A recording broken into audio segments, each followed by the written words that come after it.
trying to get you on for a little while. And Mm, thank you for being able to fill the slot for us and come in. Appreciate it. yes, very much so. Happy to Um, do it. Happy to be here. Thank you.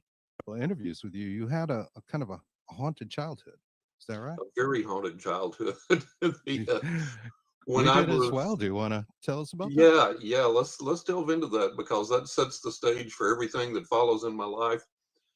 When I was about 5 years old, I was sleeping in my open. We had a hallway down the way there that my parents had put a nightlight in the hallway so that I could see when I woke up at night. So for some bizarre reason, in the middle of the night, I suddenly sprang up wide awake. I mean, just totally wide awake. And I thought, well, this is really odd. And I kind of raised up on my elbows in bed and I was looking around and I looked down the hallway. And from around the corner of the doorway, this old black man was staring at me. And I screamed bloody murder because my family's white and we didn't have anyone black living with us. And I don't think we even had any black friends at the time. And so I presumed that an intruder had broken into the house. Well, when I screamed, he stepped around the corner of the door frame into the hall and walked a few steps toward my bedroom. And he was as solid as you or I. He had close cropped white hair. He didn't wear glasses. He had on a red flannel shirt and he had on khaki pants, black shoes, and a black belt. And just like I say, just as solid as you or I. And he walked a little closer and just stared at me in the hallway. Now, his look wasn't menacing. I wouldn't describe it as benign either, but it certainly wasn't menacing. And I screamed at the top of my lungs, and my parents came running. And when my parents came running, he began then to disappear. He first became translucent, and then he became transparent, and then he vanished completely by the time my parents got there. And so I was so terrified that I convinced my parents there was somebody in the house. And while my mother held me and I cried and wailed and everything, my father actually went through the house, looked under the beds, in the closets, all through the house, checked all the doors and windows. And of course, Wow. nobody was there. And they tried to tell me, oh, it's just a child's nightmare. You just had a bad dream. And I knew better. I knew that I had seen my first ghost. And so I lay awake the rest of the night trying to go back to sleep and wondering, is he going to come back? Why did he come in the first place? Is he going to scare me to death? What's he going to want me to do? Is he Sure. going to talk to me? What happens from here? Well, apparently he showed up to do one thing, and that was to open up the portal to the other side. Because since that time, I've had well over 1,000 paranormal experiences, and these are experiences that are on the physical realm. They're not meditated, envisioned, hallucinated, dreamed, imagined. These are actual physical occurrences. Many times we get them on tape, we record them, audio and video, other people witness them. So he was there apparently just to open that portal up and to awaken my psychic gift as well, which started a little short time later when I discovered then that I had the ability to read people's minds, tell where they had been, tell what they were going to do, and so that was the start to all this. Wow, it's really interesting, and it's cool that it doesn't appear like it was a menacing creature, like a No, shadow man kind of thing, or Right. Yeah. a So, dark entity.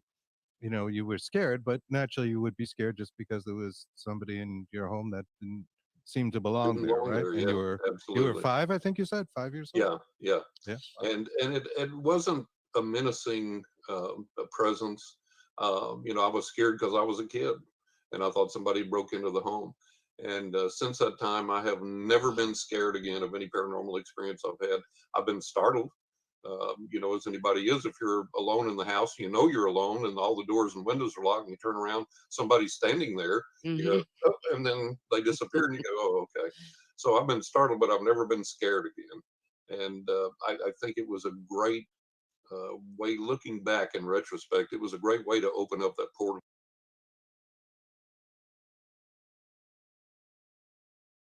to the other side and to introduce me to my gift and to introduce me to these experiences. And it's been one wild, incredible ride ever since.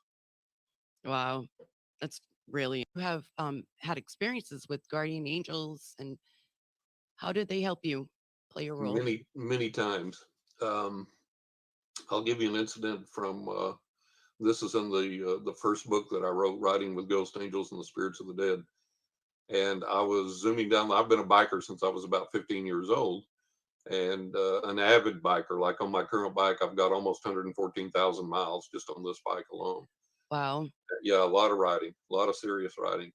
And so I scheduled a day off, and it was a beautiful sunny day and good weather, and all I had to do was ride. And I would regularly, even with my full-time clientele, I would work in between the clients or schedule myself a day off every now and then, once a week or so, every other week. Schedule a day off, and I'd go for a ride of 200, 300, 400 miles a day, and stop by several of the state parks, hike 7, 8 miles through those. So managed to cram a lot in during that period of time. But anyways, on this day off, I was going down one of our interstates here, and in Florida, and it's this way a lot of places, but in Florida, in the right lane, which is the slow lane, you're supposed to go 70 miles an hour. People go 80, 85 there. And Yes. in the middle lane, it's, 90 to 100. And then in the left lane, all bets are off. People there imagine they're training 500. So, Been there, understand. yeah. So I'm in the right lane, and I'm just tooling along at the speed limit. And little old ladies on tricycles are passing me, and I don't care. It's like I'm having a good time. It's a beautiful day. There's some beautiful scenery, and I'm enjoying myself. And all of a sudden, the guys tell me, that's my affectionate term for my retinue of people on the other side, my guardian angels, my guides, deceased loved ones. I just affectionately call everybody the guys. So all of a sudden, the guys speak to me and they say, move into the far left lane. Now, after all these years, I still argue, and I'm like, I don't want to move into the far left lane because it's going to take some really fancy riding to get over there. And I'm having a good time here. I'm loafing along. I'm enjoying the scenery. I'm enjoying the ride. And as fast as it takes to tell you that, they said, John, move into the far left lane now. So I'm like, okay. So I'm doing lean and weave, brake on, brake off, downshift, upshift, Again, throttle on, it's throttle off, weaving through the traffic to get over there and trying not to have too many people curse me, these damn bikers. And so I get over there in the left lane, and I'm well below my high speed riding capabilities, but I just didn't want to be going that fast. I wanted to just lollygag over there at the speed limit Ollie. and enjoy the day. Sure. And as I get over there in the right lane where I just was, this car all of a sudden is hitting other cars and literally spins around facing the wrong way on the interstate. And as the guy is spinning, I look over at him, and his eyes and mine actually meet as his car is spinning. Wow. And detritus is blasting across the interstate like shrapnel. It's like hubcaps are Wow. rolling, and bumpers are flying around It's and things it's like like the this. big one And I in managed to dodge yeah, all of that. Hmm. it's And like yeah, I was gonna say it's like the big one in when Daytona or Talladega. That's what I yeah, was gonna say exactly, before. Yeah. exactly. Stuff everywhere. So I managed to dodge all of that, and I look back to see if I need to stop, but cars are already stopping to render aid and assistance. And I know somebody will have called the highway patrol. So I ride on, and the whole point of that was certainly a close call, yes, but I was totally completely spared physically, and they gave me enough warning. And the dramatic thing is that if I hadn't have listened, if I had continued to argue, if I hadn't have moved, I would have been right there running into that guy and being hit by no telling how many cars. Um, I'd have been right in the middle of the wreck. But Wow. because I listened and moved over, my life was spared. And the lesson that I drew from that is that we do have guardian angels. We can listen to Mhm. them, pay attention to them, and if we'll do that, they will guide us, direct us, and help us. But in listening to them, it doesn't do a darn bit of good to hear them if you don't also obey them. If I had Or listen continued to to them. argue, boom, Right. that would have been the end of it. So that was one instance, and Was then that your there's first one? Was that your oh no, first I've encounter? been guarded and literally had my life saved many times by guardian angels over the years, even since I was a kid. That was just the So big one. is it Yeah. is it just a voice in your head? You don't see them. It's just a voice and it's how Most of the does it work? time, I don't see them. Mm, Most of the time, it is just the impression or the voice in my the head. voice. Yeah, and like I say, I've learned to listen to that and to be obedient to that. Mm, And Hmm. that's not actually that's a pretty dramatic one, but I don't think it's the most dramatic one. In my second book, A Knock in the Attic, I write about a guardian angel experience that actually had been taking place unbeknownst to me and other family members for years. Oh, And then finally, the revelation of what we were being protected against came about. And it was just so mind blowing that it staggers the imagination. It makes this one look kind of small, I think, in respect. And Did you then feel like another your experience mind I went had on that, yeah, go ahead. autopilot?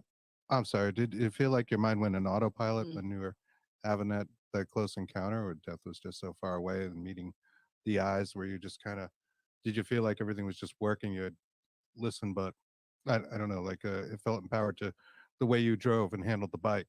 Was it almost like an autopilot kind of experience to skirt No, I that was I accident? was extremely conscious of everything that was going on and extremely conscious of my handling of the bike. And then at the same time, extremely aware of what my guardian angels had told me, and then subsequently what was happening, and so on after that. So the whole experience was very rich, very vivid, very mm, real. And I was, totally aware of what I was doing on the bike, how I was handling the bike, and maneuvering through all the wreckage and everything. And if anything, it heightened the reality that I was experiencing. Does it kind of go in that slow motion effect when those traumatic things kind of happen to people? You You know, it remember really them almost didn't like that time. It was really slow. strange. A lot of times it does. I remember one time, uh, what you're talking about exactly happened. I was behind this pickup truck. He was in the left lane, I was in the right lane, and he was a couple of car lengths ahead of me. And he had this table, like an end table or something, in the back bed of the pickup truck, and he didn't have it tied down. And this gust of wind caught it and blew it up out of the truck and onto the roadway. And as it started to hit and explode, it started sliding over in my direction. And during that incident, everything did go into slow motion, literally. And I was able to guide the bike around it and avoid the accident. But with this experience on the interstate there, with that time, mm. everything stayed in real time. There was no slow motion at all. It was all in real time, which was it's kind of strange, really. I never really thought about that until you asked us now. But no, it didn't go into slow motion at all. It all stayed in real time. Excellent. That's really cool. Yeah, it's And you were very mentioning you had interesting. another experience that you wrote about in your latest book. Mhm. Similar. Yeah, the we had been this house that I grew up in. Uh, my father had died, and my sister and I had both divorced, and we had moved back home ostensibly to take care of my ailing mother, who died not too long after that. But I think Right. that mainly the main reason we moved back, we both just needed to kind of a place to shelter and hide a little bit, just kind of to recover. And my parents had gone through a lot of financial difficulties, and as the house aged, they didn't have money to repair it or to take care of it, and everything in it was gas. We had gas floor furnaces. You don't even see those anymore. And we had gas space heaters. Hot water heater was gas. The range, the oven, the cook stove was gas. Um, so we had not been able, over the years, my parents had not been able to maintain um, any of that. And so as a result, things were just falling apart, literally. And when me and my sister moved back home, our finances weren't any great shakes at the time, and we couldn't afford to pitch in and repair things. We did the best we could, but and for all of the years that I had lived in the old house or come back to visit, or then when we finally moved in, we would smell this odor, and the pipes, all the plumbing underneath the house was disintegrating, beginning to leak. So we just presumed it was like a plumbing odor, plumbing leak, and we wrote it off as that. So the other interesting thing then is that from the time I was a kid on up into my adulthood, we always loved to burn like candles and incense. We always had a lot of candles burning at Christmas, things like that. We like to burn incense. And that's something I continued into adulthood. So when I moved back home, I had candles and incense going all the time, all this type of thing.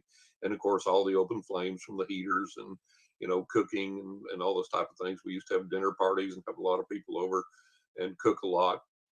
So my mother had died, and I had come in one day, and it was a really pretty sunny day, but it was chilly. And when my mother had died, I would turn off most of the gas appliances, gas heaters, and everything in the house when I left.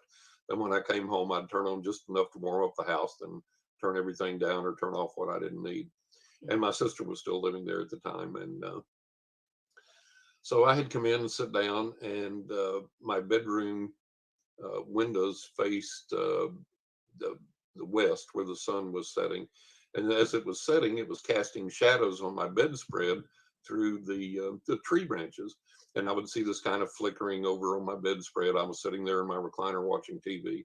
And there was some news story on I was really interested in, so I was focused on that. But I kept seeing this flicker over here. And I thought, well, that's just the sun, flickering through the trees, and didn't really pay much attention to it.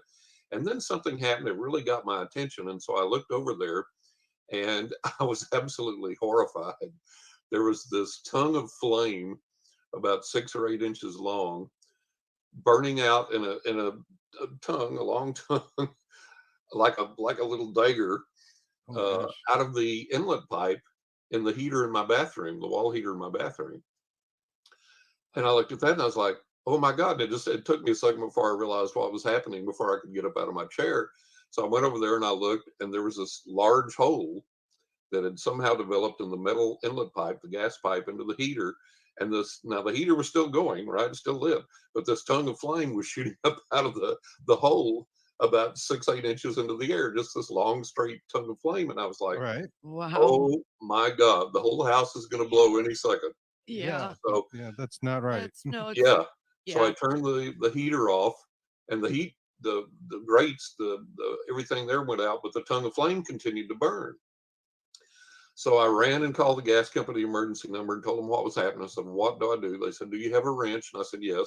I've had a lot of mechanical ability.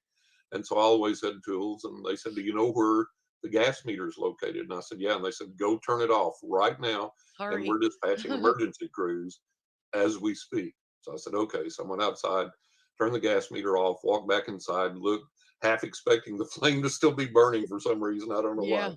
but it was out, thank God. So the gas company got there shortly thereafter, and we were getting into the early stages of twilight. This was in the winter, and in January, I believe it was. And so he pulled up in the alley behind our house, and he said, "Where's your gas meter?" And I said, "Well, it's right there by your truck." It was kind of getting dark, and he hadn't seen it when he pulled in.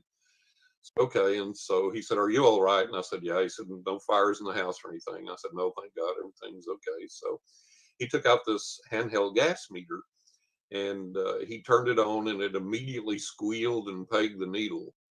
Oh boy. And he looked at it and he was like, "What in the world?" And he turned it off and he turned it back on and did the same thing. And he said, "Man, this thing, I need to get another one or something. This thing must be malfunctioning." So he turned it off, turned it back on. We started walking toward the house, and it kept squealing, kept pegging the needle. And we got up to the house, and he said, "Man, can you smell that?" And I said, "What?" He said, "That gas odor, that's overpowering."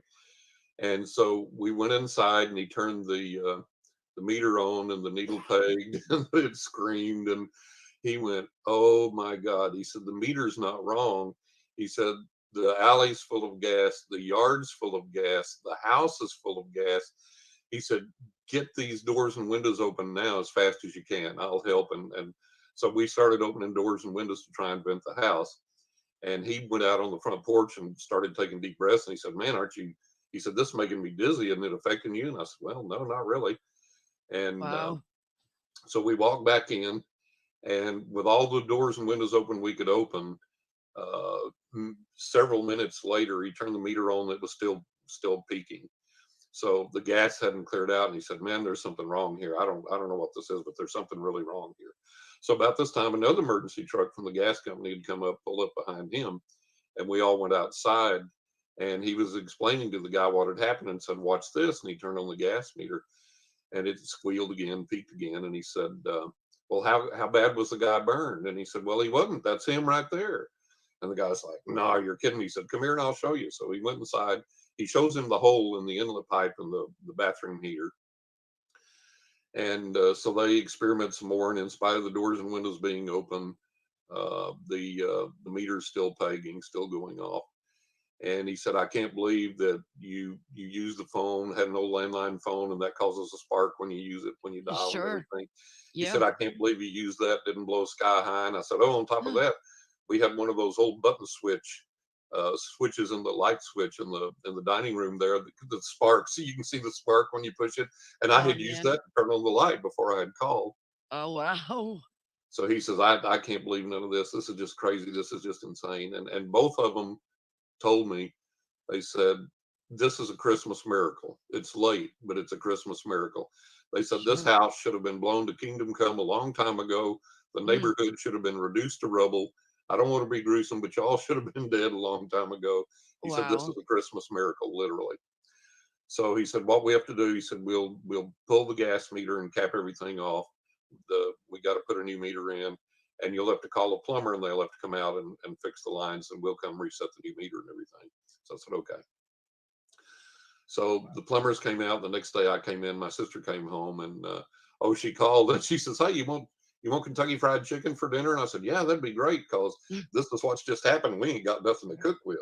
sure. So she was all freaked out, right? And so, anyways, the next day I went on to work, and when I came home, she had the plumbers out, and they had found 17 major gas leaks. Come The on. the gas Oh my meter gosh. leaked, the line into the house leaked, all the appliances in the house leaked, every single thing, all the appliances in the house leaked, all together Wow. 17 quote unquote major leaks. And they said that what they do to test the lines, they pump up air, and then they have a mercury meter, kind of like a blood pressure gauge, I guess. Yeah.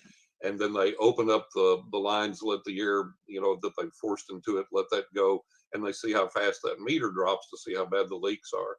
And they said, "John, when we opened up the lines, the meter would immediately plunge to zero. Not slowly, it would immediately go to zero. That's how bad the leaks were. Wow. 17 major leaks altogether." So it was literally the guardian angels had been for decades, had been protecting us from certain fiery, It gruesome was almost death in that home.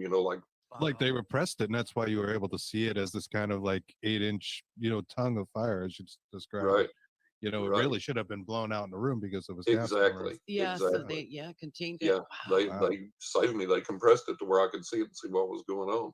So that's another example. Like I say, I've had many over the years, and I always tell people, talk to your guardian angels, ask for protection, and then Mhm. listen, and then do what they tell you. And people are like, "Well, I call on my guardian angels. I had a traffic accident." Yeah, but were you paying attention? Were you listening when you had that accident? Right. Maybe you were told, "Don't go down that street," or "Leave 15 minutes later," or whatever. Did you Hmm. heed that? Did you listen to that? And then in the final analysis, we're all going to go. Maybe we do have our appointed times, and maybe that's what comes around for some people. Mm. But I think in the main, overall, that if we will ask for our guardian angels protection, listen, and then do what they tell us, I think we can save ourselves a lot of grief. Look, it's like the World Trade Center towers. The people in the World Trade Center towers were told, "Everything's okay. It's going to be all right. Help's coming. Go back to your desks and go back to work." you know, Now look, if the stuff's hitting the fan, people get out of there. Exactly. Yeah, Right, there's a lot right. of practical things you can do to save yourself. I know Right. you mentioned that you call them the guys, Hmm. Right, but I didn't get if you have an association as far as who they are.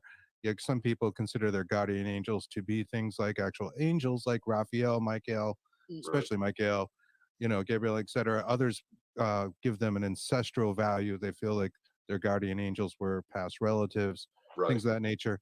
Do you have any feeling about who they are, who the guys are? I think that some of them are what we would call literal angels. I think that some of them are what we would deem spirit guides, called spirit guides. Hmm. Some of them are ancestral, friends that I've known that have crossed over. And then some are entities that are just other classifications that are not angels, that are not deceased loved ones, that are not guardian angels per se, not spirit guides per se.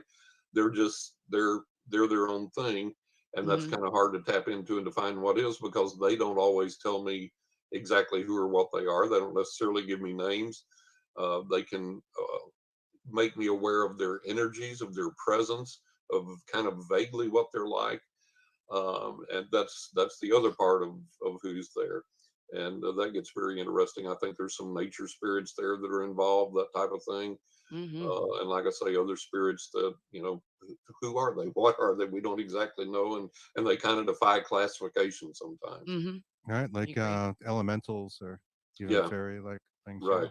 Sure. That's really interesting.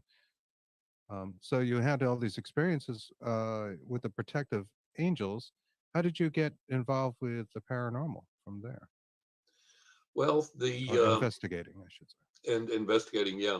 When I was about 12 years old, I began to be obsessed with studying religion, psychology, parapsychology, the paranormal, the occult, spirituality, everything. And it was a search for the truth, what works and what doesn't, because there's a lot out there that just doesn't work. And my emphasis on things as a young boy growing into manhood, and then up to and continuing even now, is it has to be practical, it has to be truthful, it has to work in the physical realm, in the real world. Now I'm not going to denigrate people that, there's a lot of people that write books or start religions or start movements or have theories, and it's just that it's something that they've envisioned or gotten a dream, or they meditated and something came to them. And the problem of that is none of it works in the physical realm, and we have to deal with the physical realm. If you don't believe we do, try not eating for a week. You'll find out real quick we have to meet the earth on its own terms, right? Sure. So, with what I mean by practicality, and let's face it, in religion, there's a lot of phonies and frauds and con artists, especially among the big name evangelists. In the psychic realm, there's a ton of phonies and frauds and con artists. And my issue was always, okay, let's find out what's real. Let's find out what's truthful. Let's weed through the fake stuff, the silly stuff, the weird stuff that doesn't work. And let's get to something that does work in a way that helps us. And what I mean by that is, I'll give you an example from a friend that I've made on one of the podcasts that I'm on regularly. And he gave me this testimonial, and I put it on my website, and then he talked about it in the podcast. Just out of the blue, the guys told me, said, "Hey, send this email to this guy. He needs to hear this right now." I was like, "Okay." So the essence of the email was that don't be engaging in any weird health treatments or any weird health fads or any weird supplements or anything like that. That's going to short circuit whatever good life you've got left. And you've got several good years left, and you're basically in good health. But you can short circuit that if you get involved in this kind of stuff. So I sent that to him, told him to holler at me if he needed any more info. And like I say, that was just an email. The guys told me to send it. I did. And there it was. So about 2 months later, I was back on his show again. And we were talking before we went live. And he said, "Do you remember that email you sent me?" And I said, "Well, of course I do." And he said, "Now, don't say anything. Don't formulate any ideas in your head. Don't just, but that's the first thing we're going to talk about when we go on the air." I said, "Okay." So the upstart of it was that he had this guest on that been sending him these supplements to take, and he had taken them and got sicker than a dog. Oh, geez. And short thing, long story short, he said, "John, you may have saved my life, literally, and at the very least, you saved my health." And he Wow. said that Wow. about 3 or 4 times during the show. And so, to me, that's what practical use of Mm. spiritual gifts or psychic gifts are. Is it has to be helpful. It has to work in the real world. It has to produce a real result, and it has to produce a helpful result. So Mhm. that's what I've always striven to do. And that, like I said, that came to me very early, because I had this perception. I could see how phony people were, how they manipulated things, how they preached or talked or said they practiced one thing and then they did something entirely different, you Mhm. know. And I was like, okay, this is not right. This isn't true. And then I saw a lot of people that proclaimed that they could produce a certain effect or do a certain thing or whatever, and they never could. And I said, okay, that's a lie. That doesn't work. And then as I got older, I became aware of the machinations of the big name evangelists that would hold the big miracle meetings, and the subsequent uh, investigation of those people by mainstream media, where they never found any real healing. Nothing lasts. Nothing was credible. Nothing worked. Mm. And I remember they even asked one of them. They said, you state all these things, you claim all those things, but we've talked to all these people and they're not well. They didn't get sick. Some of them died. And his only response was, yeah, I kind of wonder about that myself. Oh It's my like, goodness. come on. And then Mm. of course you go into Yeah. the psychic realm, and it's you've got all these people. I rescue clients to this day that John, I just fell into this phony psychic for $10,000 or That's $20,000 or whatever, nuts. And so that was Right. my burning passion with this, to like, okay, it's real, yes, but we have to seek out what's truthful and what's good in the real, and it has to be practical in our everyday lives, or otherwise it's just a parlor trick. Sure. Absolutely. What you're saying actually reminds me a little bit of the spiritualist movement, evangelical things, even modern day paranormal media, Right. where, you might have started off with good intentions, Yeah. things like the Fox sisters are coming to mind, and Yeah. Uri Geller in the 70s and things like that, Mm. and be able to do certain things. And then, when you're forced to do it on the spot, it isn't necessarily reproducible Right. Right. for everybody at all times, right? That's true. Yeah. Especially if there's like a camera on or something Yeah. of it. We were talking to Dr. Joe Gallenberger last week, and he Mm. mentioned Yeah. we were talking about PK and psychokinesis, Oh yeah, the and telekinesis. Yeah. Yes. yeah, psychokinesis and a ability to do things in parapsychology. Right. And if you tried to fall asleep in front of a million people watching, Yeah. I couldn't give you $1 million. You wouldn't be able to fall asleep. Your mind would be racing, right? But of course, you sleep every Right. night. And it's kind of like that. People, the Exactly. expectations get put upon people to, you're healed, you're, Yeah. this or that, and it may have started off with good intentions, but sometimes it'll drift, and then it's not really real anymore because they have to do Well, it in week after week addition to after week. that, the other side plays peekaboo with us, doggone it. They We do. There is a trickster element there, just There There's like a really trickster out there. is. We don't always get what we ask for. You go to a paranormal investigation and your energy's right, all the energy's right, the atmosphere is right, the environment's right, and not a darn thing happens. And then another time you can stumble along into something, not even thinking about anything, and boom, you're assaulted with all these paranormal manifestations. So Sure. it's a peekaboo thing, and all respects to some that say otherwise. You can't make an appointment with a UFO. You just True. can't do it. And it's I've seen a jillion of them. I've interacted with some of them. I don't know whose they are, or where they come from, or what that. My speculation is that they're different races coming from off planet, but haven't been able to make an appointment with them. And I did interact with one in a way that was pretty mind blowing, and we can discuss that if you want to. That's Oh, absolutely. I love that analogy. And I can't make an appointment. It's like, yeah, let me put that alien abduction on my Outlook calendar. And Yeah, yeah, I'll see This you, time exactly, I'll bring this time between I'll 3 and bring the 4 probe, Tuesday. one of those. Yeah. exactly, exactly. Yeah, do tell. Thank you. Well, this I was sitting out in my courtyard here, and love to look at the night sky. I have ever since I was a kid, and it was a beautiful, clear night, and had a big, wide view of the sky. And over to the right of me, and Venus was out. Venus was out, very, very clear and bright, and about in the sky, appearing about the same size as Venus. And Venus was very big and bright that night.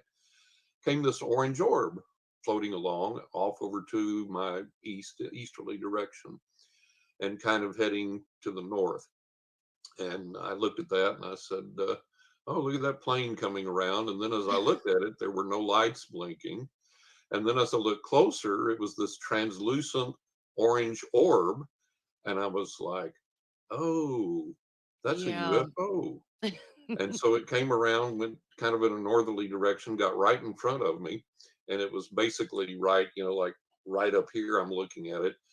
And I literally stood up and I mentally and verbally said, "Hey, if you can hear me, stop," and then move backward a little bit.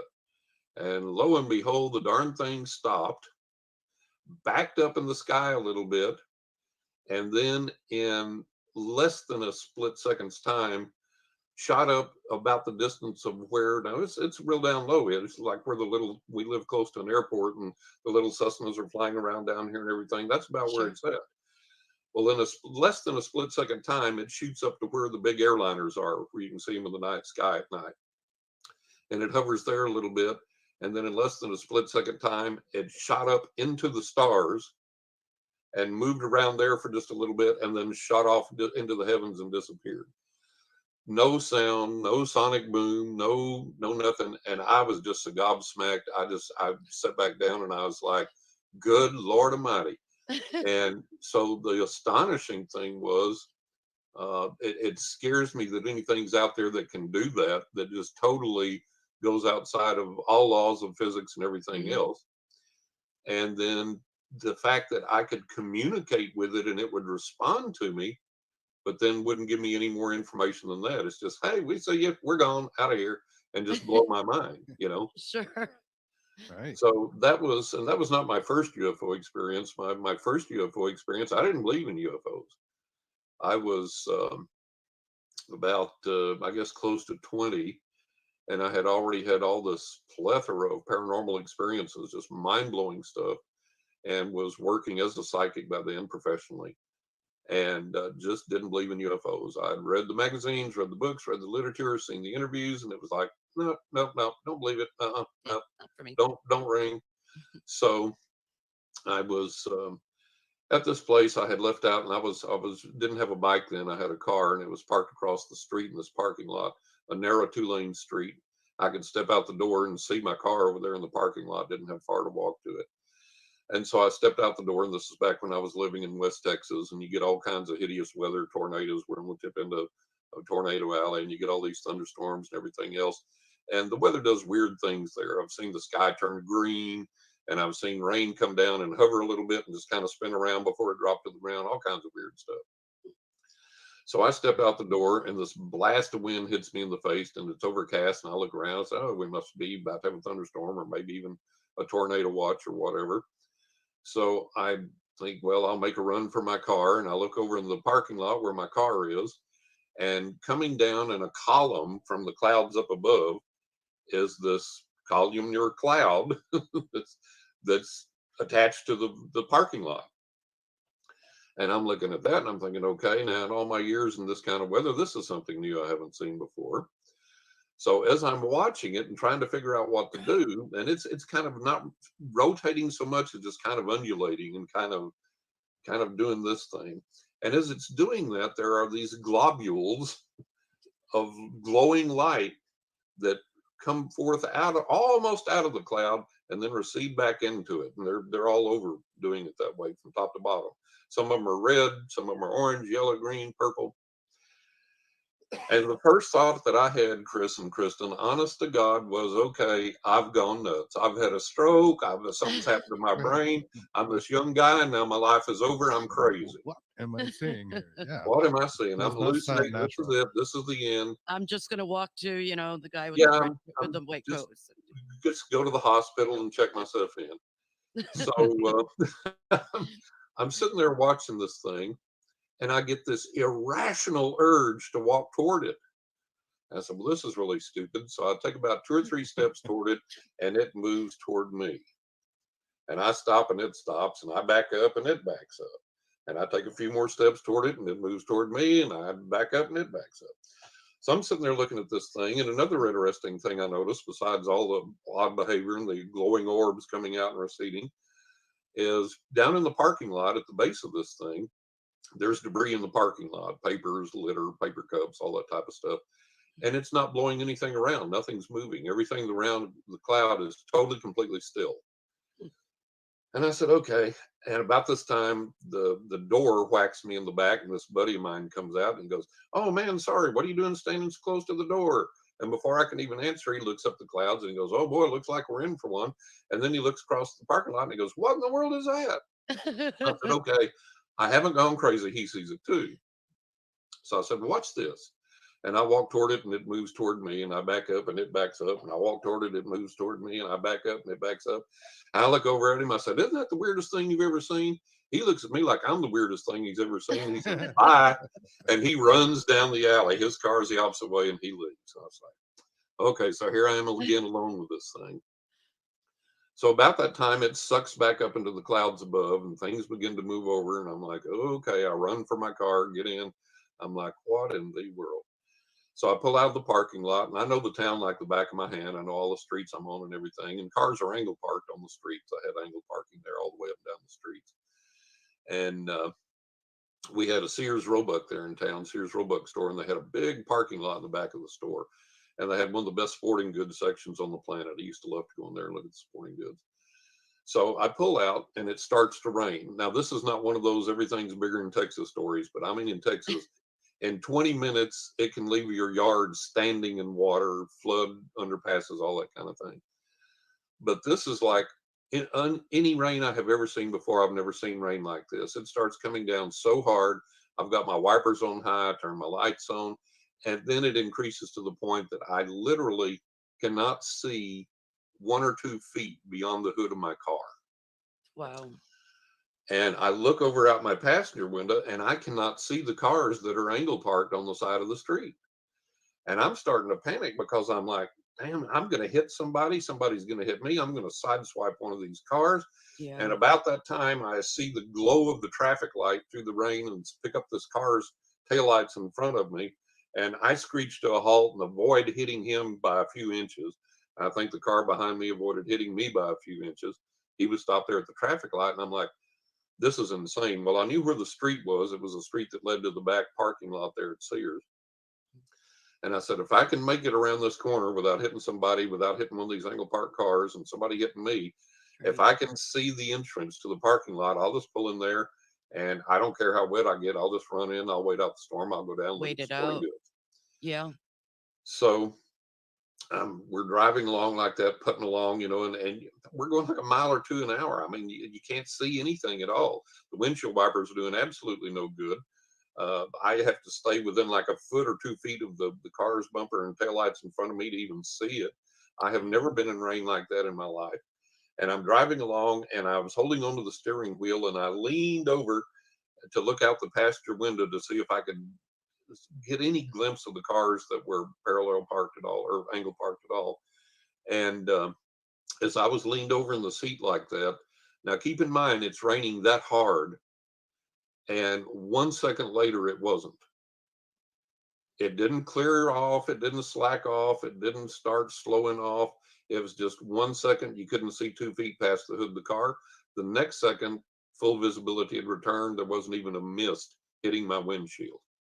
I could see all the way down the street, look in my rearview mirror, see all the way that way, look all around me, perfect visibility. It was still overcast, but perfect visibility had returned. And I mean, literally 1 second's time. Literally 1 second it was raining that hard. Count it, 1001. Now it's not. Wow. That's crazy.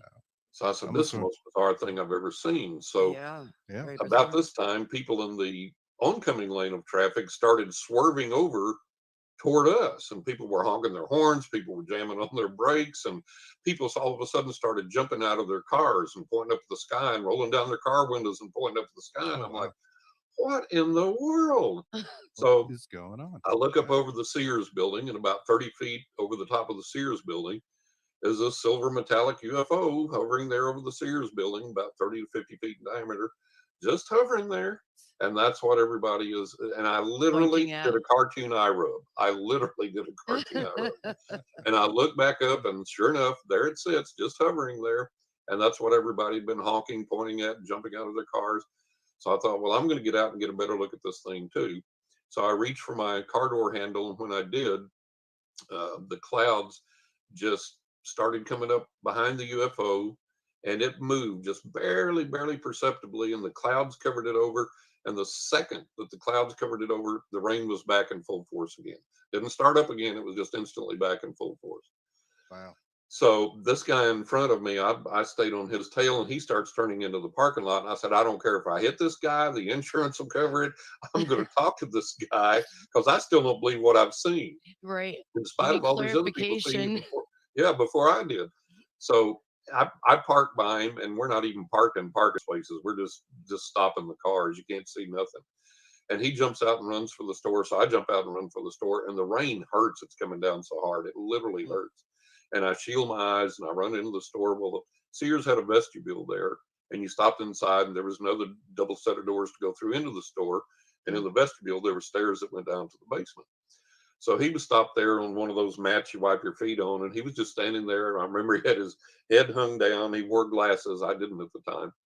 And water was beaded up on his glasses, and he was just dripping water, just standing there, just staring down. And I walked around in front of him and I said, "Excuse me, buddy, but did you see what I just saw?" And he looked up at me and he said, "Yeah, but I damn sure ain't going to tell nobody." And he sidestepped me and walked on through the store. And you have to remember, this is back like, sometime in the 70s, the late 60s, early 70s, somewhere around in there, that if you told anybody you believed in UFOs, you were a Yeah, nutcase. Yeah, right. And get the absolutely. jacket ready. So that was Yeah. the response there. But my experience then was that, okay, I have to change religions now, because the truth of the matter is, there they are. I have to believe. I've seen this in the presence Mhm. of witnesses. So I got to change denominations, sports fans. I got to join the train here. I got to jump on the train. And that was the first experience I had that let me know that they indeed do exist. And then, like I say, I've had, many since then, but What still did no the closer to understanding who or what they are. And the best UFO researchers we've got don't have a clue. Um, excuse me. I what did firmly the believe that saucer our look like government does. to you? Oh, yes. The saucer itself, when you saw it, did it look like something you would have imagined a flying saucer to look like at that time, or what did it appear as? Yeah, it was the stereotypical inverted pie plates, shiny Okay. metallic, no Yeah. seams, no windows, no doors, no. And it was new to you. So I ask you The this top. because over time, of the public consciousness of what a UFO is supposed to look like is kind of what they see, right? So they started off with the kind of the saucers, and then they turn into the sort of triangular Cigar thing, shapes and Yeah. cigar shapes, and Well, I think the yeah. reason for that is, now there's a lot of sightings that are not really popular or made public, or that a lot of people don't know about, that they had those shapes even back then. Because I talked to a buddy of mine. He was a major in the Air Force, and he's on the other side now. And he was a real good friend of mine. And he not only was in the Air Force, he'd done work for the NSA and all kinds of stuff, had top secret clearances and so on. Now, he never violated his non-disclosure agreement to me, but he did tell me some things that he had seen, and some things that he could tell me without violating that NDA and his government secrecy and everything. He did tell me some things, and there were craft way back that had these shapes even back then, and people just, it just wasn't popularized. I don't think not that many people talked about it. But another thing we have to consider in saying, well, we're seeing more of these different types of crafts. There's got to be more than one civilization out there piloting these things. absolutely. you know. So Cadillac builds Cadillac, Oldsmobile builds Oldsmobiles. Maybe this race builds a triangular craft, this race builds Right. Sure. a That's, round craft or whatever. Yeah, yeah, it's the as big good an question. explanation as any. I just find it fascinating. Like the majority of them do seem to fit almost the timeline. And so, Right. but did they improve the Oldsmobile from the 50s, or Yeah. is this a whole nother race? And it's certainly Right. people get into, all the Octurians, and they have it broken And the down in ways, reptilians. the Yeah. Yeah. Greys, and Yeah. certain The things. Nords. That Which all we seem don't know. That's the heck hard of it. We to don't know. put your Right. It's finger all on. speculation. There's a lot of Exactly. secrecy there, It's, right? yeah, Yeah. it's theories. That's all they can, we come up Well, with it's all theories theories from and it's all government. speculation. And I think the government knows. And when the government will finally come out and tell us, hey, now my problem with the UFOs, and I've got a problem with the UFOs. People paint Do the tell. UFO brothers as benign or benevolent or whatever, and they always Benevolent. drag out the Yeah. tired old saw of, well, with this advanced technology, they could have destroyed us or enslaved us or whatever. Okay. Sure. I don't go for this, and I'll tell you why. This is the analogy that I've been using lately. The analogy is I see Chris and Kristen on the side of the road with a flat tire. I don't know you from Adam. It's not going to make me a better person or help me financially or anything else to stop and help you, but I'm going to do it. You're a fellow human being. I've got compassion. I'm going to pull over. Hey, guys, Exactly. you got a jack? Yeah, but we don't know how to use it. Well, I do. I'll jack it up and change your tire for you. Or, hey, you got a jack? No. Well, do you have AAA? No. Well, I do. Well, I'll call AAA and I'll wait till they come out. We'll put it on my tab. We'll get you fixed. We'll get you going. Okay. Yeah. Most people still have a modicum of compassion, right? Right. So if we extrapolate that, we live by extrapolation. If we extrapolate that out there in this vast universe of all these supposedly highly evolved, highly intelligent people, aren't there then by extrapolation some people out there, some aliens, some entities, some beings out there that have some compassion? Wouldn't they look at the earth and go, dang, we can't go down there and stop the volcanoes or the earthquakes or the floods or the tornadoes or the hurricanes. That's just part and parcel of the environment until Sure. we could figure out some way to change it. But, we kicked cancer's butt a long time ago. How about we go down there and we send a message out to one of these researchers and say, meet us in the woods. And when they meet us in the woods, instead of abducting them and doing horrific experiments on them, we give them a slip of paper and we say, take this to a chemist and compound this, give it to the kids in St. Jude, and we're going to cure all the kids' cancer. Oh, yes. How There you about go. that? Throw us Yeah. a bone, guys, if you're this smart, Exactly. this intelligent, this advanced, throw us a stinking bone. But what do? They grab us, take us off, do horrific Do experiments on us, probes. Barney and Betty Hill, Travis Yeah. Walton, et Yes. cetera, et cetera, et cetera. And it's like, I don't see benevolence there. I don't see compassion. I don't see kindness.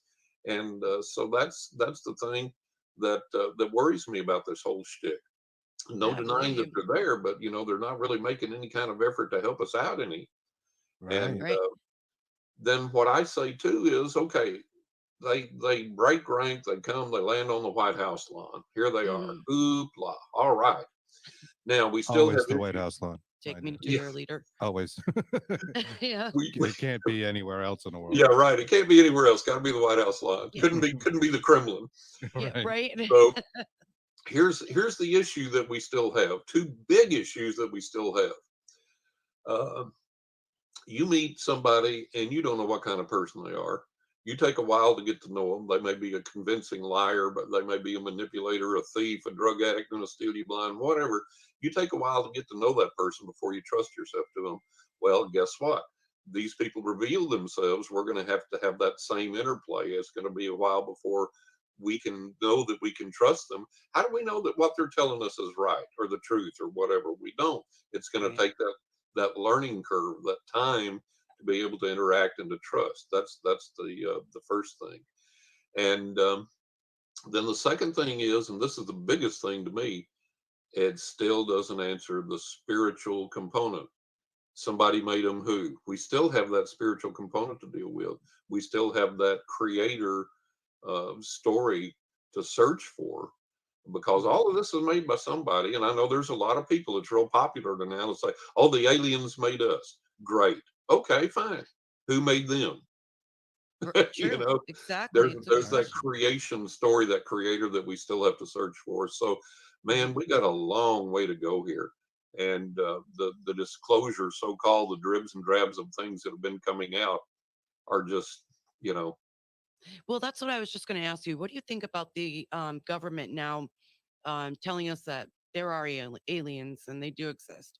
In your opinion, in my opinion, I think there's something bigger now for them to come out and say, yeah, oh yeah, there is. Here's this, here's that. The tic yeah, tac, blah blah blah. But I think there's something bigger that they're either trying priming the pump. to. Yeah, in your opinion, what do Yeah, you think about that? Subtle disclosure that's Yeah, been going on, especially lately with the yeah. is Tic it Well, Tacs is and it the a flying pyramids distraction and for something bigger to come? I don't know. it may supposed be, Pentagon we or whatever. don't know, It's we just odd. speculate, but the Pentagon has admitted in mainstream news sources that they have anomalous UFO debris in their possession that they've studied. The Pentagon's mentioned that. Okay, Hmm. we have Lou Elizondo, we have the New York Post, New York Times that has blown this stuff up, covered all these stories. We have the fighter jet videos. Right. Um, The Tic Tacs. we have the former Gremlins. director of national intelligence saying, yes, these things are real. We picked them up on multiple satellites, multiple sensors. There have been multiple witnesses, not just what you're hearing about. And he said that in a news conference that he was trying to get all that disclosed during the Trump administration, but they didn't get it out. And he hoped that somebody still would. That's the former director of national intelligence said that. Hmm. The problem is that it goes back to what Senator Harry Reid said. He said, this is the tip of the iceberg. He said, the government knows and is sitting on a ton of stuff and won't reveal it, and the people need to know. And Harry Reid's made that statement. I paraphrase him, but he's made that statement several times. So we have to get to the bottom line of why is there no reasonable disclosure instead of this little carrot on the stick that we're supposed to be satisfied with? I say that if they disclose tomorrow, most people are going to go, well, yeah, I've seen them. We Hmm. believe that. We knew that. Here it is. Is it going to destroy organized religion? No, people are still going to believe what they're going to believe. They're going to be Sure. holding prayer groups for the aliens. They'll go and circle the ship and Jesus saved these people and all this, Right. you know. So it's not going to destroy organized religion. I don't think there'll be mass panic in the streets. There Yeah. will be, and coming from Texas, being raised in Texas, West Texas, I can tell you this in all sincerity and without besmirching anybody. Like I say, I'm an old Texas boy. There Hmm. will be some old boys with their shotguns going, let's go get them rascals. That's it. There'll be some of that, but that's the case with anything. And I think that when full true disclosure actually does happen, I don't think it's going to be that big a shock to that many people. I don't think it's going to disrupt our life that much. I don't think it's going to disrupt organized religion. Obviously, there will be adaptations. Obviously, there'll be a lot of learning and some interaction. Hmm. Um, but in all of this, I go back to one thing that was interesting that Giorgio Sukla said. Ancient Hmm. aliens guy. Yep. I Right. saw him on the Contact in the Desert panel 2020 Hmm. that was hosted by George Noory. It's on YouTube. Yes. And Giorgio Sukala says he thinks that the Space Force is a great idea because he said, let's assume these guys are benevolent or at least benign or whatever. What if some of them aren't? How do we defend ourselves? Right. I And agree with so you. Him. he Yeah. thinks it's a good idea. And look, the world is what it is. You have to take care of yourself. You have to be prepared to defend yourself. You have to recognize there's predators, two-legged, four-legged, spiritual, whatever, and you take normal steps to protect yourself. And I think you do the same with other unknowns. You don't want to be hostile or have animosity, but you want to be cautious. You want to Right. say, okay, and what if one species you interacts with is friendly and another one's hostile? Sure. And you have to learn that and have to adapt to that and have to work through that.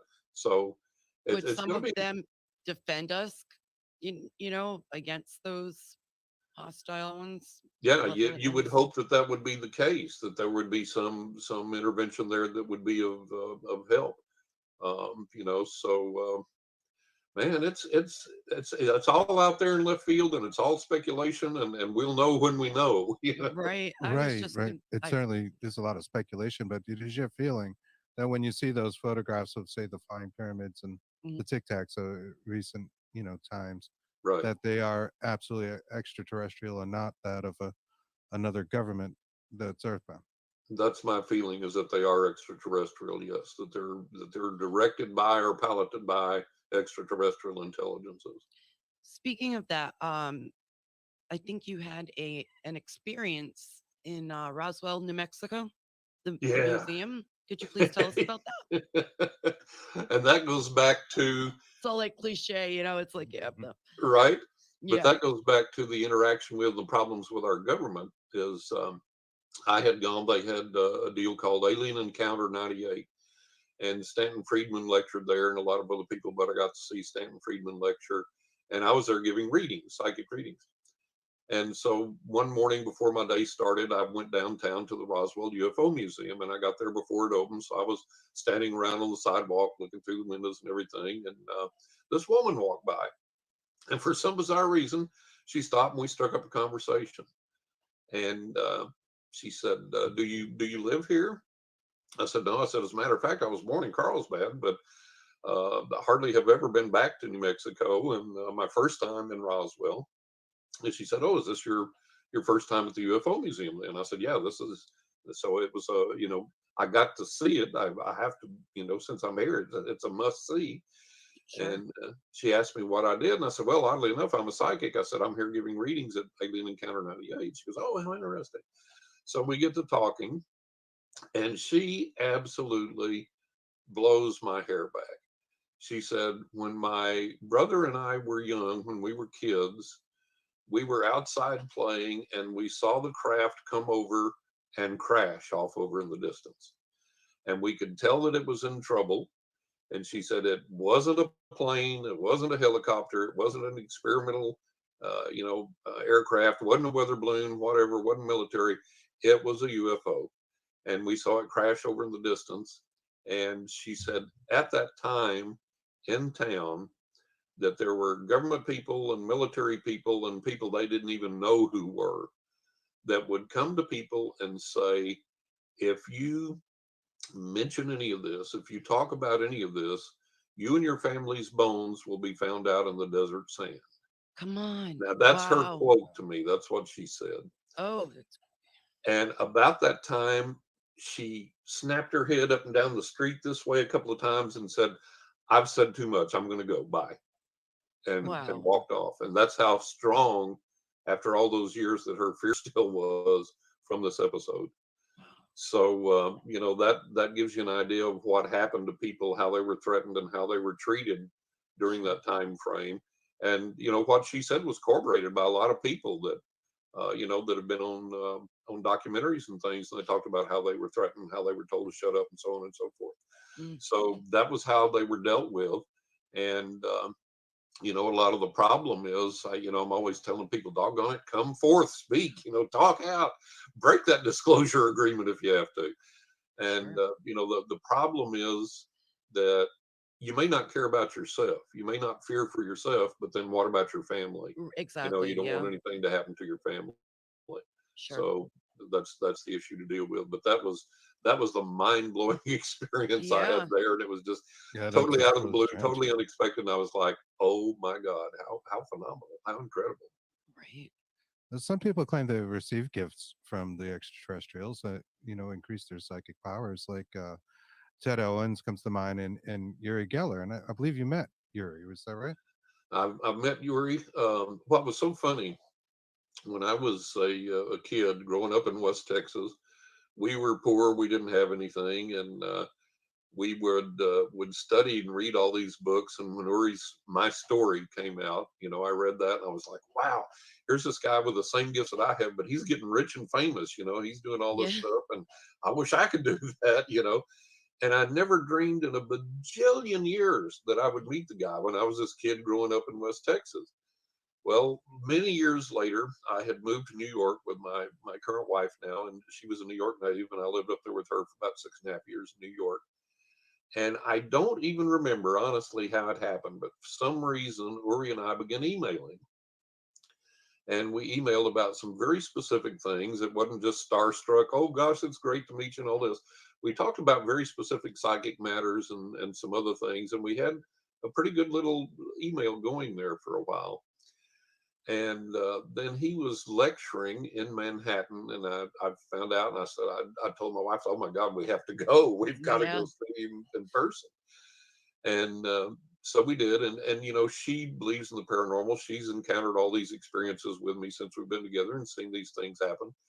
But she always actually said, "Well, what do you think about her? Do you think he's really real?" And I said, "Yeah, I'm convinced he is. I'm 100% certain he is."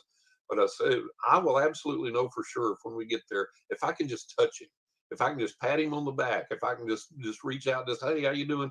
I'll know for sure. I'll connect with him, and I'll know absolutely for sure." Sure. So we got to the demonstration, and before it started, I had to go to the restroom. So I got up to go to the restroom, and as I was going in, who was coming out? Uri. Yuri. So hey, how you doing? He smiled at me. I smiled at him. I reached over and just patted him on the shoulder. Hey, how you doing? And got all the information I needed at that moment that, yeah, he was absolutely the real deal. He's the So real we went deal. Yep. on and watched the demonstration. He did the lecture and everything, and he bent a spoon. And it's so far removed from Wow. what the skeptics accuse him of doing. He held the spoon so lightly, toward the end of the handle of the spoon, and just barely stroked it up by the bowl. As light as he was holding it, when he stroked at the bowl, the spoon didn't even bend down. That's how lightly he was touching it.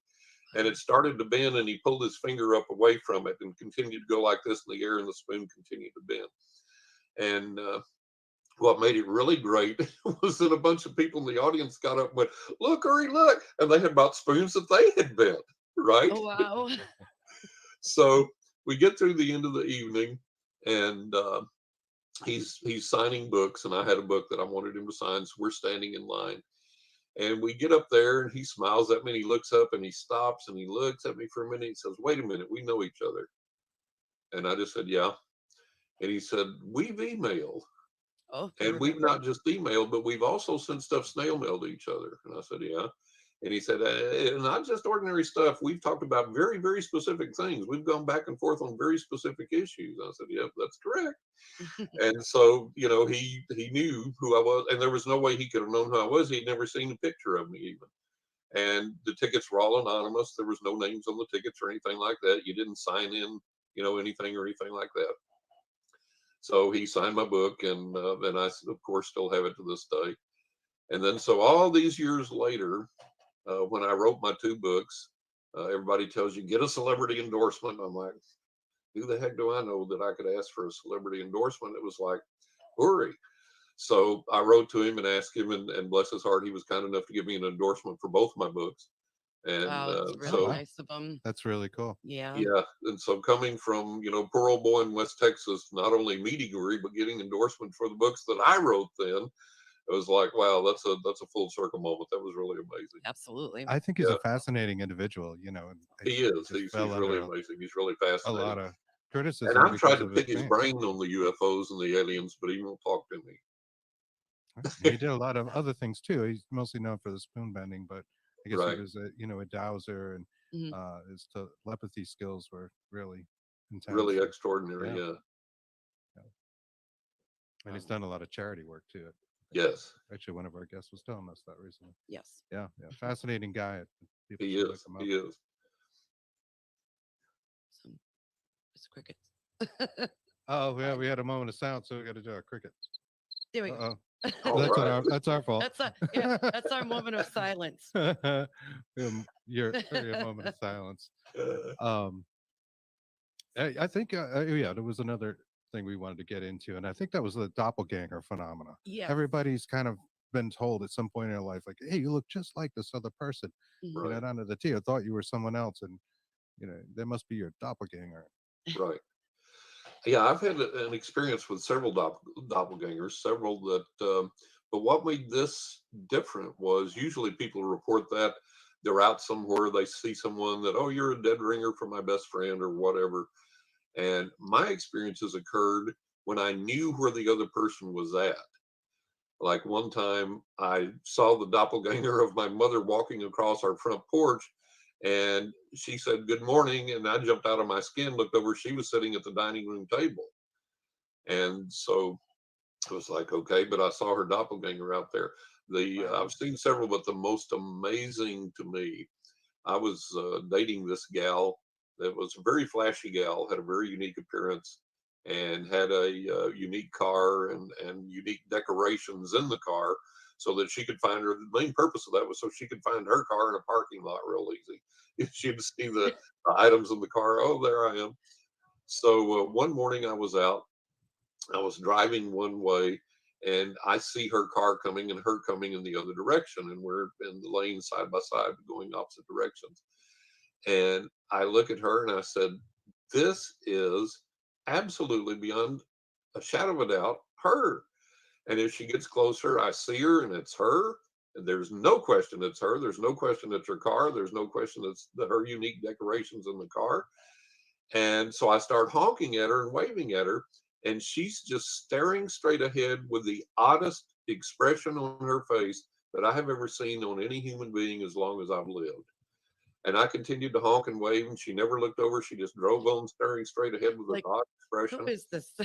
Yeah. And I thought, okay, whatever. And I said, well, I'll call her and leave a message on her answering machine, and bug her and say, hey, why didn't you pay attention to me?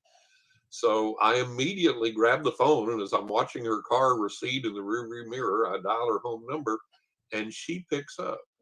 Oh boy. And I nearly wrecked the car. And I said, "What in the world are you doing home?" She said, "Well, stupid, I live here. Where else would I be?" And then I explained to her that I had just seen her in her car driving down the road with this odd expression on her face. And she'd be like, "Okay, well, it's obviously paranormal." And she believed it was Yeah, really paranormal at the time. So we said, "Well, we'll discuss it later." But that was the oddest experience with a doppelganger I've had. absolutely. I can And like I imagine. say, it was definitely her car.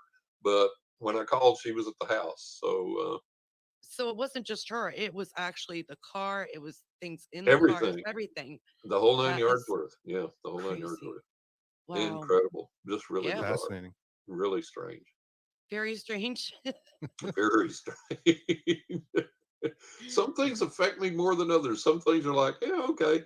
And then some things is like, okay. And then we don't always get to make sense out of things, unfortunately. Sometimes things happen and we don't get to assign meaning or find meaning in them. We And we understand that I tell completely. people Yeah. that when they have paranormal experiences, sometimes it may just be the guys on the other side going, "Hey, hi, how you doing? We're here. Just want you to Mhm. know we're around." You know? That's right. Hello. And some of the most paranormal things that have happened to us are things we couldn't necessarily measure or didn't show up in the measurements we had Right. available to us at that time That's what I was Exactly. just doing an saying, right about the investigation. And hello. yet the Exactly. experience was there, so Yeah. you can get hung up on the equipment. And Yeah. I love equipment. Don't get me wrong. I'm an ITC fan, and we both are, and we do a lot of spirit box stuff, and I love the paranormal toys and all that kind of Right. stuff. In fact, I'm working on one, designing one, but the experience, sometimes gets lost in it, and you really just want to be open to everything that's happening, or you Exactly miss right. it. You Exactly can right. miss it trying to get Yeah. too, I don't know, I scientific. I think it's kind of a battle between the two it things. is. I had this revelation the other day talking about just some spirits just saying, "Hey, we're here." I had this revelation the other day, and my TV producer, he said, "I'm surprised you have never thought of this before." Then I said, "I hadn't. It just came to me. The guys just gave it to me. What if a lot of hauntings are just nostalgia?" And the way that came to me was I was sitting there having this big bout of nostalgia and thinking about my old hometown and my friends and experiences I'd had and things. And it just popped in my head. What if somebody on the other side says, "You know what? I think I'll go back and see what the old farm looks like." And they go back to the old farm in spirit and the conditions are just right. And somebody sees them there as a ghost. And maybe there's no meaning, there's no message, there's no purpose. It's just the person came back in spirit to see what they had done to the old farm that they used to live in. What if some of the hauntings are just nostalgia being acted out? I thought, wow, what a revelation. Not Sure. everything has to have these huge, deep meanings. It's like, Right. "John, why did Right. you go back?" "I just want to see the Right. old sites." I just wanted to resurrect those memories again. It's like maybe some of the hauntings that we experience are just that. It's just nostalgia.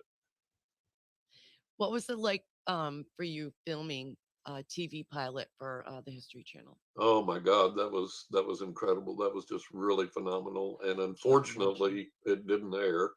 Oh, Um, but the experience was just mind blowing to stand in the places where incredible history had occurred and experience those energies for myself was just mind blowing.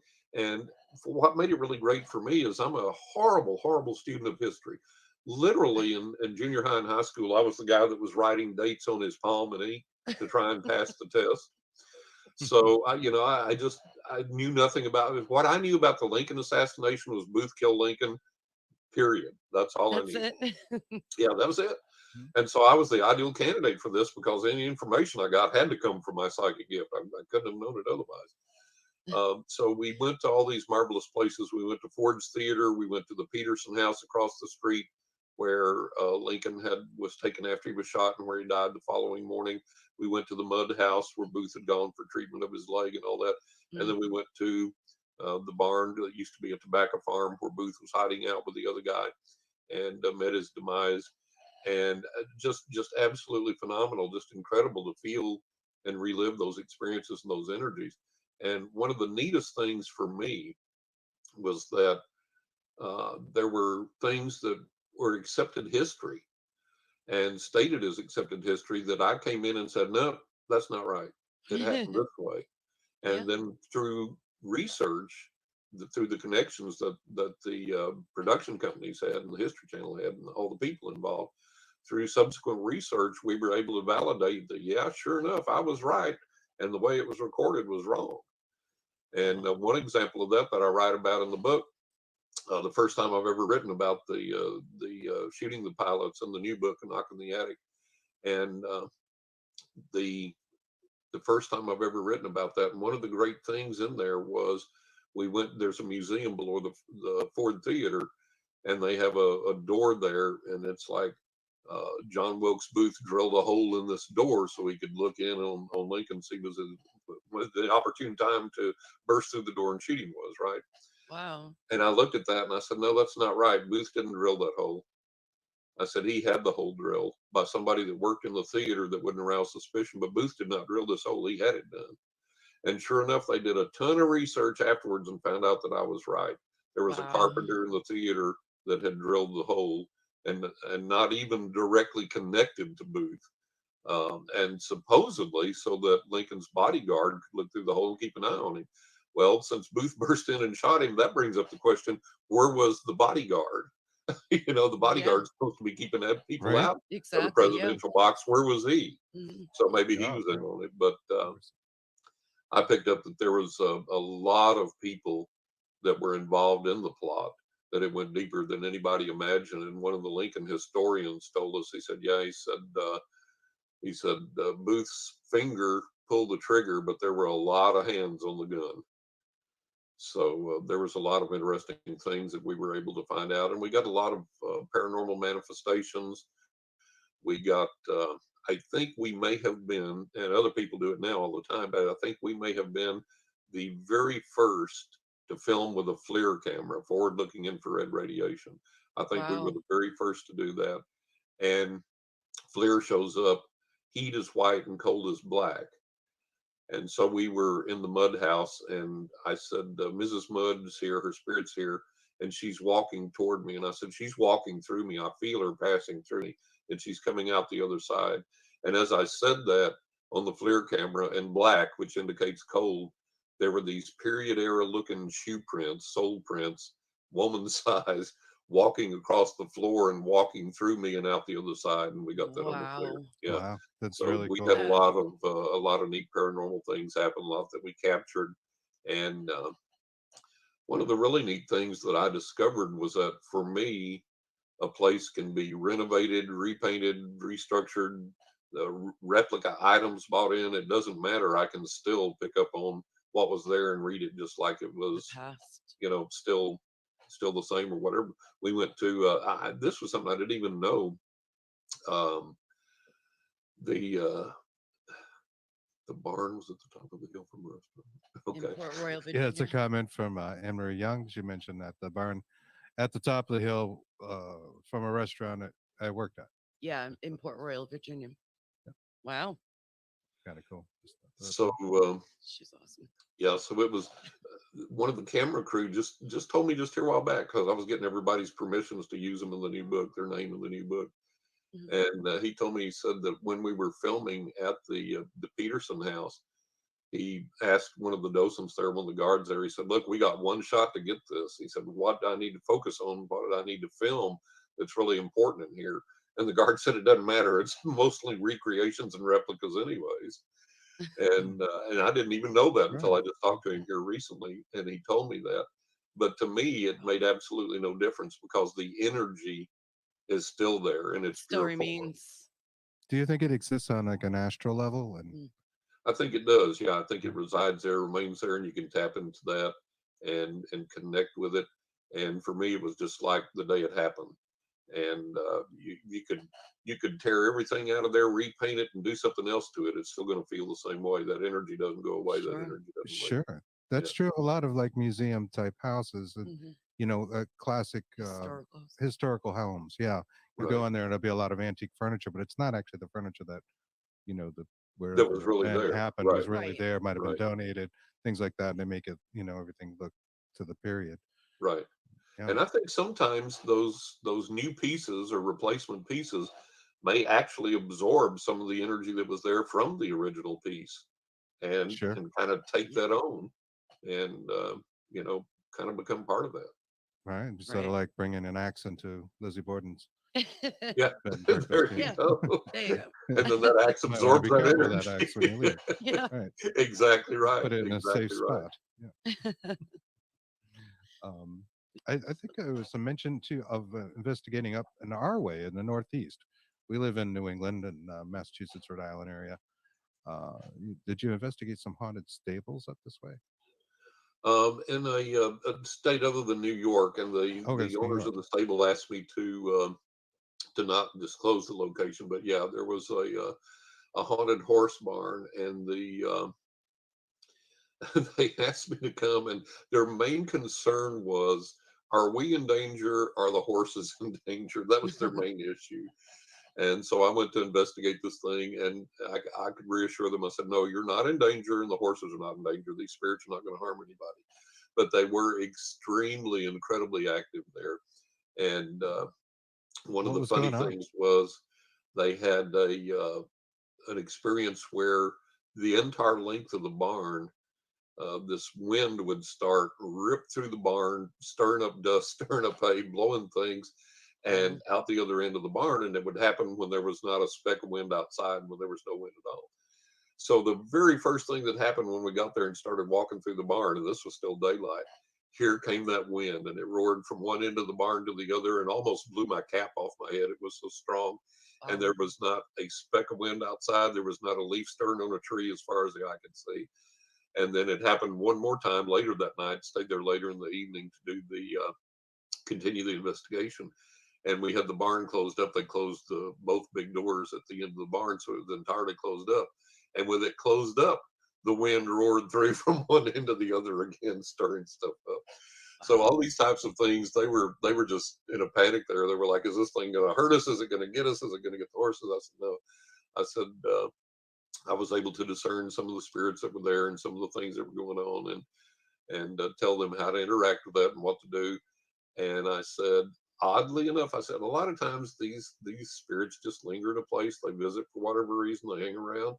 And I said, if you'll take, as crazy as it sounds, get you a little dish of candies, and get you a little bowl, pour some gin in it, something like that, and set it out for them. So, hey guys, this is for you.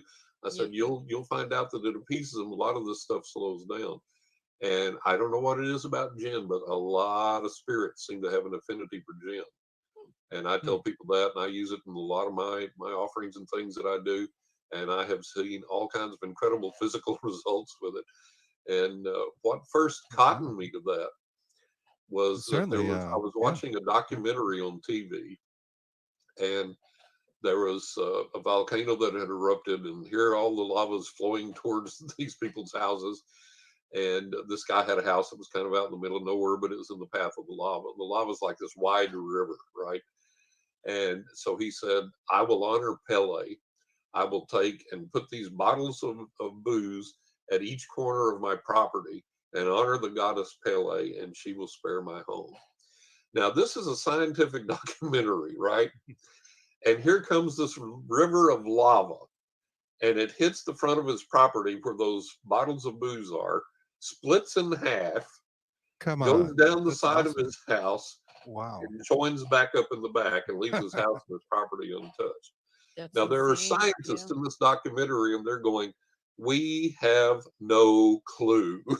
Right. Okay. I've And he said, actually seen that. I think I've seen that. Have you? yeah. And Yeah. he I'm said, gonna have I to see. told I you don't I think I have that. sacrificed to That's Pele. She amazing. honored my house. And Yes. then eventually, as time went by, they wouldn't let him back on the property. They wouldn't let him try and get back there over the lava to add more booze. They made him Right. leave. And he Please, said, I need if I had just been able to stay there and offer more booze, my property would have been completely saved. saved. Sure. Yeah. And Yeah. hey, if So it, that's, it didn't work, you have something to drink, right? So. Yes. yeah, there you go. Yeah. There you I'm go. just kidding, but seriously, alcohol is often an offering, right? We do Yeah. it. To the dead. Yes. That's We've it. done it ourselves, Yeah. using rum or whiskey, Mm, depending on what traditions you follow. And sure. gin, Right.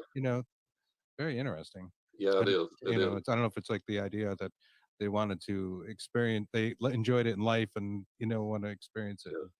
and the Well, I afterlife. think I don't some of know. these entities, some of these other spirits, not only the people that may have enjoyed it in life, but these other entities and spirits, they are able to use that energy, um, absorb that energy from that alcohol, and somehow use it. Alcohol is a mystical thing. It's a marvelous thing.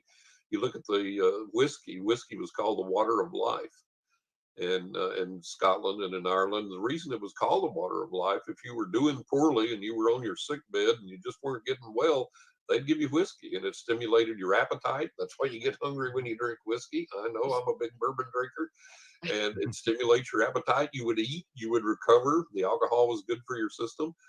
Even the Bible said, he wrote Timothy said, "Don't just drink water only. Take a little wine from your stomach's sake and your frequent infirmities." Sure. And we have the goddess of beer. We have, the Sumerians brewed beer, Mm-hmm. strong drink, liquor, alcohol goes way back in history. And Mm-hmm. what most people don't understand, and I didn't know it, I'm a heavy drinker myself. I love the stuff, but I didn't know this. Um, the United States was founded on booze. The preachers brewed it and used it, and the people that built the railroads did other things. They paid them in booze. You had daily rations of booze. Preachers Oh brewed wow, Wow. and made booze on it. it's that There was this currency. whole Yeah, Yeah. documentary on the History Channel about this, and I was like, "Holy cow! The U.S. was founded on booze, man." Yeah. That was the thing. So yeah. we underestimate it, we denigrate it, and of course we abuse it like we abuse everything else. But I think there is a mystical quality to alcohol. I really do, and I It may think well that's one of be. the things It that helps make that connection. Sure. certainly is old, and much older than the United States. As far as we go, as living here. Absolutely, And it's in the Native Americans as well, Mhm. like tobacco. So you've got, yeah, Exactly. drinking and smoking. yep, And peyote. Sounds like yeah, a party, Right, yeah. right. There you Eat some go. peyote. There you Right. Ooh, go. Absolutely. and that beef Ayahuasca. pipe. And Seems to be I used to something. do. Well, I used to do psychic fairs a long time I haven't ago. get Go ahead. go. No, I'm good. Thank you. I, You did a psychic. I Bears want used to to do bear. psychic fairs a long time ago, and there's this one place I went to. It was in a hotel, and so I'd get a room, do the fair, come down, eat in the restaurant. Then they had a little bar, and then I could just go straight up to my room. So I always told people, I said, when you drink alcohol, it removes the inhibitions entirely. It brings down all the blocks. So whereas when I'm giving a reading during the day to clients, I might say something in a more tactful way. If it's at night and I've had a few, I'm just going to be all balls out and okay, here's the way it is.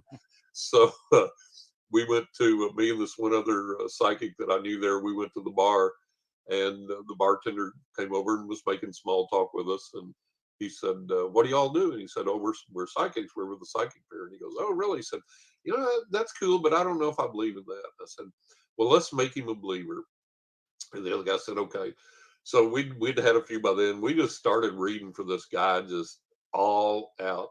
And I mean, not holding anything back, not censoring anything, not being Oh, tactful about anything. Hello. And so we said, "Now don't say anything till we get through. Then you tell us how we did." So he said, "Okay." And I mean, we just blew doors off. So we got through, and he just stood there staring at us for a minute, kind of shell shocked. And he said, "Well," he said, "this really changes my mind." He said, "And I would have to say you're about 98% accurate. And the only reason I don't give you 100% is I got to make a phone call and check on this one thing you said."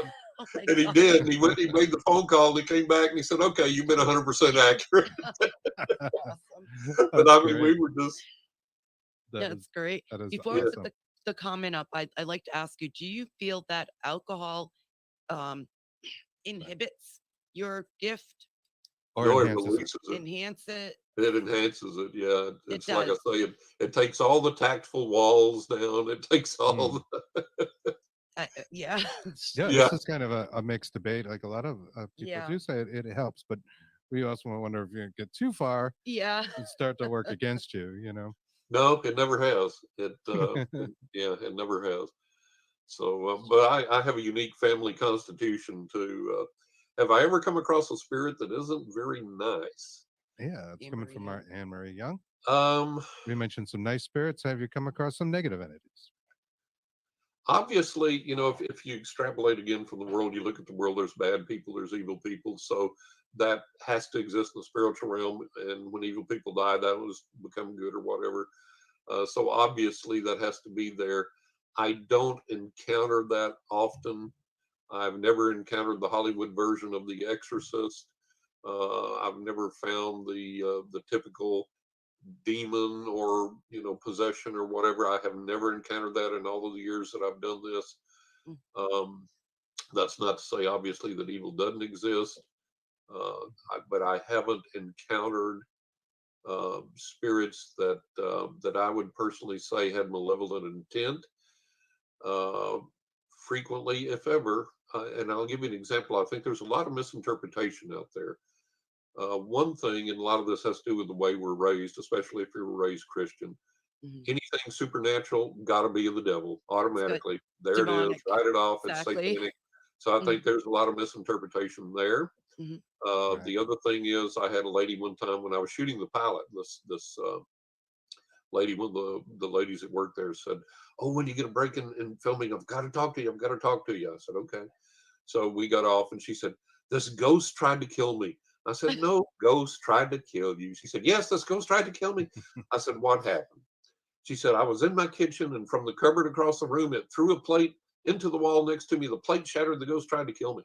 I said, "The ghost didn't try to kill you." I said, "If the ghost tried to kill you, you'd be dead." I said, "What happened was you've been ignoring the spiritual realm for a long time. I can tell this psychically, and they're trying to get through to you, and they're trying to get through to you. And it's just like a kid in the store shopping with his mom. And the mom's looking at the dresses, and the kid's, Mom, Mom, Mama, Mom, Mom. And Mama Mommy won't listen. So he finally knocks over a chair, and she turns around. What are you doing? Now he's got her attention. attention. I said, Yeah. it's the same thing with the spirit. They've been trying to get your attention for a long time. You haven't been paying attention. Now, by God, you're going to pay attention. And I said, Right. that's all it was. It's nothing harmful. It's nothing scary, nothing frightening, nothing evil, nothing malevolent. It's just, we need to get your attention. Hey, Yeah. and I said, now they got your attention. Then I explained to her how to go from there to contact or to deal with or to get further information, further knowledge from the spirits. But I did have one experience one time when we were living in New York. We were in Manhattan. My wife had a shop there that we shopped in Manhattan for. She had a shop in the Bronx, and we were in Manhattan with a friend of ours who was also a psychic. And we were standing there. Now he was blind,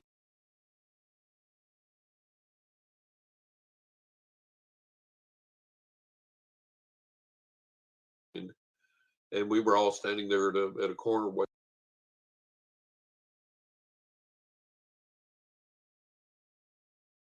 waiting for the light to change. And this was shortly after 9/11 had happened. And something in spirit blew past, and he said, "Did you feel that?" And I said, "Yes." "Did you?" And he said, "Yeah."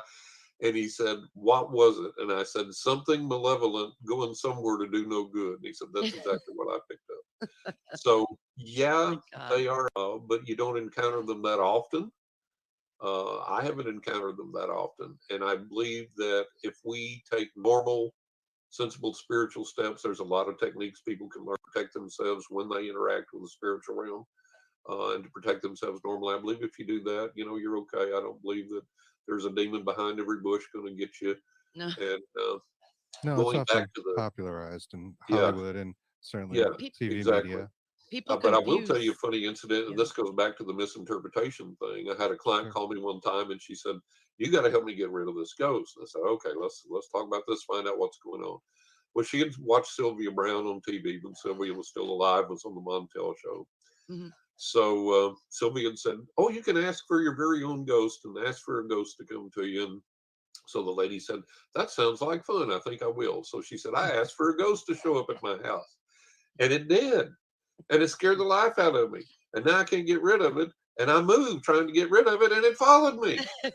And she said, "Where I live now," she said, "it will go up and down the street and set all the car alarms off at once. And Wow. since I moved in, the people think since I'm the new kid on the block and never happened before, I must be doing it." So they call the police on her. So the police came out, and they were standing there on her doorstep talking to her. And she said, "Thank God, while they were there with me, The ghost went out and set all the car alarms off at once up and down the street. So they looked at me, looked at each other, and said, okay, it's obviously not her, and what's causing it, we have no idea, but we're gone, case closed, out of here. So I said, okay, here's your problem. You asked for it, it came. Now you're rejecting it. I want a girlfriend. Here comes the girlfriend. Go away. I don't want a Same. girlfriend. You don't love me So anymore. I said, you rejected it. Now that upset it, hurt its feelings. It's like, I came. Why don't you? I'm here. You asked for me. Right. And then you move trying to get rid of me. So now I'm going to show you I'm still here. I'm going to set off all these car alarms. I said, here's what you do. You go and you talk to the spirit and say, look, I did ask you to come. And I'm sorry I rejected you. And I'm sorry I tried to run away and leave you behind and move. You're welcome here. Just don't scare the life out of me and quit pestering the neighbors, and we'll make peace with each other. And I said, to protect you and to protect your home and to watch over it. And when you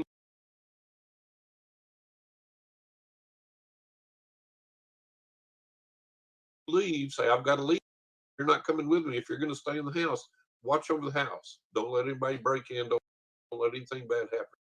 And call me back. Let me know how it goes. So she did, and it worked out. A lot of it's fear, a lot of it's religious upbringing, Mhm. and A that's lot of what we have times to get past.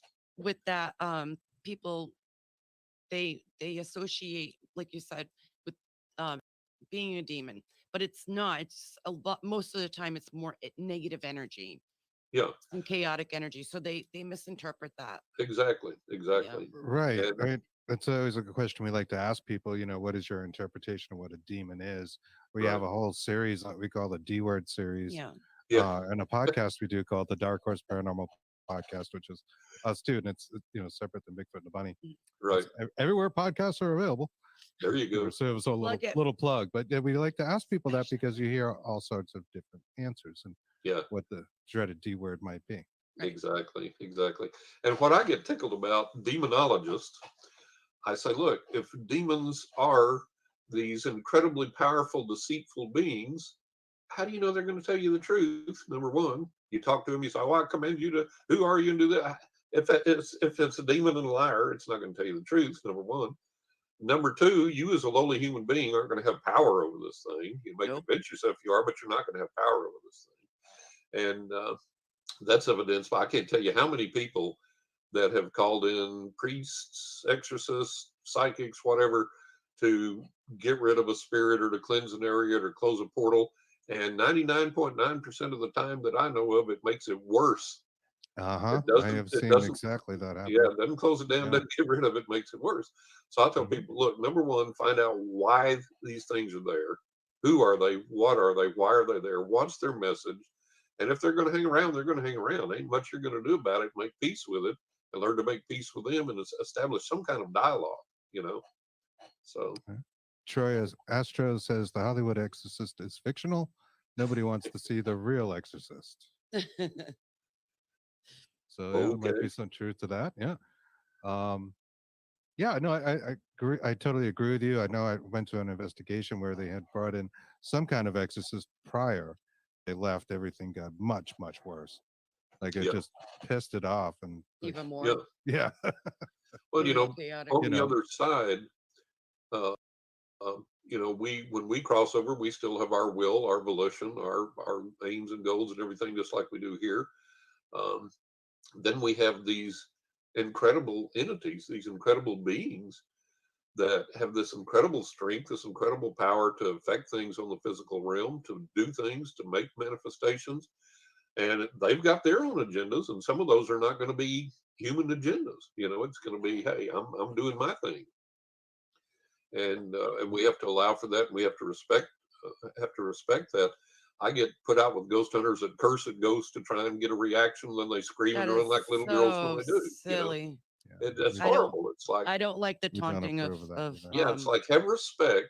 Have respect for these energies, because these energies can be very powerful and can manifest in very powerful and dramatic ways. Have respect for that. we And agree. Absolutely. and then you'll get respect in return. That's always been my theory, and it's always worked out. So Yes, respect your dead and respect especially your ancestors and the Yeah, places you visit. If you do the cemetery thing and that kind of thing, Mm. pick up your trash. Do as we do, We pick up pick our up other absolutely. people's trashes. trash. We In a clean lot of places I places like will that go, while I'll we're ask done. permission. I'll say, "Hey, can I come in here? This is Right. who I am. This is what I want to do. Do you mind if this particular day and time can I come in here and establish some rapport with you?" And just being respectful. It's like going to somebody's home. Exactly. I'm glad we got into the ghost removal services part of things because that is something that comes up a lot. Right. And it even pulses us, if somebody comes to you and says, well, I have this haunting, how do I change it? How do I fix it? And those first steps are just simply asking, being, with a kindness, genuine heart,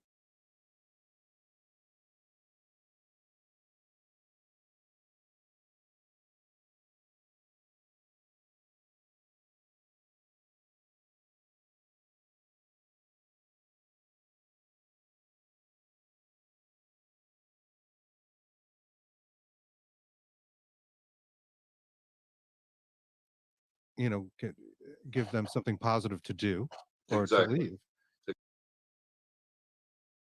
Our audience, are you asking, saying to the person to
in their living room or wherever.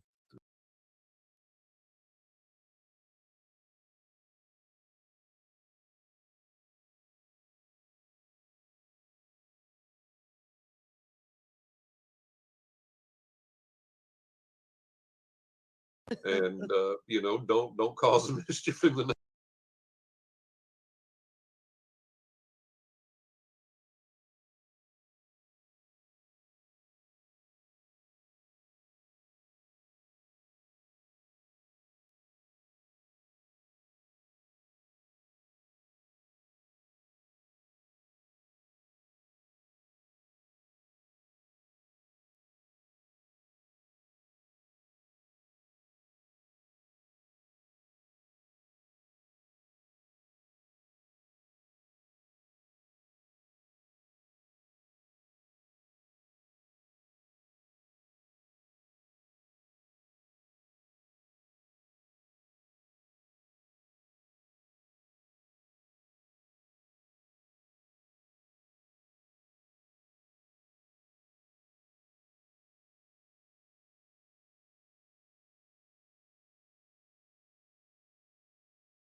neighborhood or whatever. And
tree instead of just being a parlor trick or a party trick.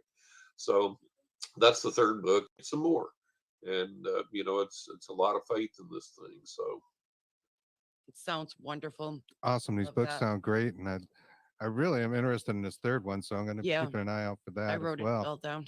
yeah, Yeah, we're taking notes. So Yeah. oh bless your um, heart.